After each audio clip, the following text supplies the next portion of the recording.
ભરૂચ જિલ્લામાં ચાલતા no drugs in Bharuch campaign અંતર્ગત ભરૂચ એસઓજી ટીમે અંકલેશ્વર જીઆરડીસી પોલીસ સ્ટેશન વિસ્તારમાં મોટી કાર્યવાહી હાથ ધરી છે. પોલીસ દ્વારા ગાંજાના જથ્થા સાથે એક મહિલાને ઝડપી પાડવામાં આવી છે.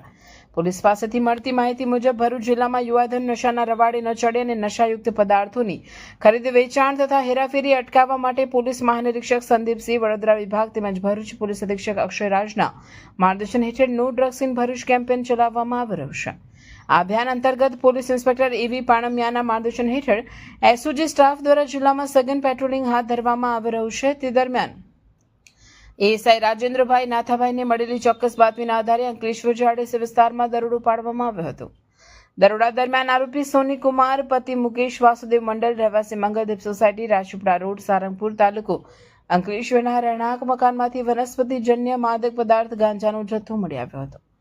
પોલીસે 3 કિલો 446 ગ્રામ ગાંજો, કિંમત અંદાજે 1,72,300 સાથે એક મોબાઈલ ફોન અને રોકડા રૂપિયા મળીને કુલ 1,78,700નો મુદ્દામાલ કબજે કર્યો છે.